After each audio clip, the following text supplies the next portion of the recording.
Assalamu alaikum. Kwa majina naitwa ni Mr. Abdulwahid Amir Haji, ni mkuu wa taaluma wa shule ya sekondari ya Tumekuja.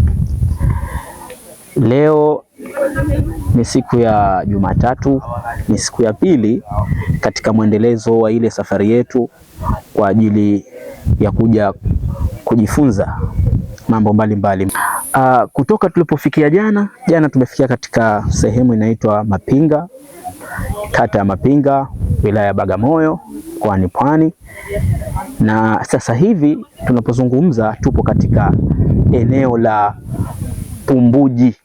Eneo la Pumbuji ni eneo la kihistoria ambalo linapatikana hapa Bagamoyo kijijini, ambapo hapa pembeni yangu ndo utakuta hii sehemu ya historia ambayo imebeba hili jina lote la Bagamoyo. Na hapa ninapozungumzia katika historical site hii inaitwa kwa jina la Kaole.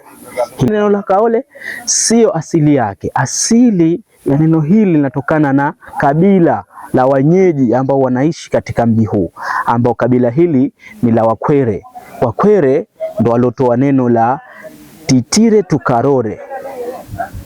Kwa vile Waajemi hawakuweza kutamka neno hili wao wakaita Kaole. Kwa hiyo leo tupo katika eneo la Kaole, na sisi skuli ya sekondari ya Tumekuja tumeona ni vyema kutembelea eneo la Bagamoyo kwa ajili ya kujifunza hizi historical site ambazo zinapatikana katika huu mkoa wa Bagamoyo.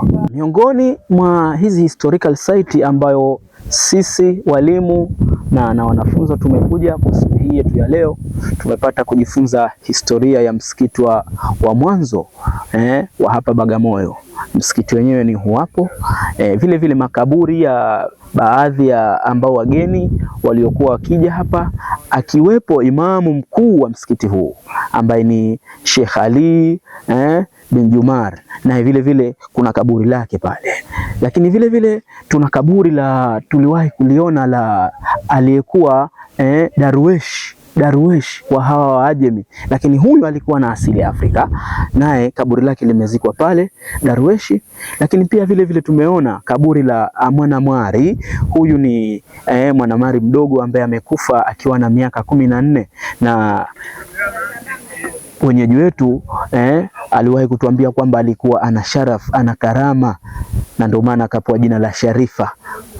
Vile vile tumeona kisima, lakini pia kuna museum pale. Ndani ya museum hii ya Bagamoyo ndio inabeba historia nzima hapa. Jina langu ni Nabil Othman Abdullah, natokea skuli ya Tumekuja Secondary School, nasoma darasa la form 2. Natokea Zanzibar, nimekuja zangu Tanzania bara kwa ajili ya kujifunza. Tumeja kujifunza historical site. Tumeanza kwenye hifadhi ya Bagamoyo, tumeja kujifunza mambo mengi. Tumeona jengo la mji mkongwe naitwa kama Ngome Kongwe. Pia tumeona makaburi, tumeona miti mbalimbali, tumeona vitu vingi. Wito wangu kwa jamii na wanafunzi wenzangu wawe na ziara kama hii ili kujifunza utalii wa ndani na kupata mafunzo mbalimbali ya utalii wa ndani. Tumetembea sehemu za kihistoria na tumejifunza mambo mengi, ikiwemo tumeona sehemu walizokuwa na ekwa watumwa. Naitwa Zakia Usi Hamid, natokea skuli ya Tumekuja from Zanzibar, kidato cha 3. Safari hii imekuwa ni safari kama ya kimasomo. Kutoka huko tulikotoka kuja hapa, tumekuja kwa ajili ya kujifunza mambo mbalimbali. Kujifunza mambo mbalimbali kama kipindi gani hivi vitu vimetengenezwa, mfano huu hapo msikiti, jinsi ya makaburi ya machifu na wengineo, pamoja na vitu mbalimbali kama vile tamaduni za watu wa hapa na mazingira yake. Nashukuru sana walimu kwa kutuleta hapa kwa kujifunza mambo mbalimbali, na natumai kutakuwa na safari nyingine nzuri zaidi ambazo tutaweza kujifunza mambo mbalimbali.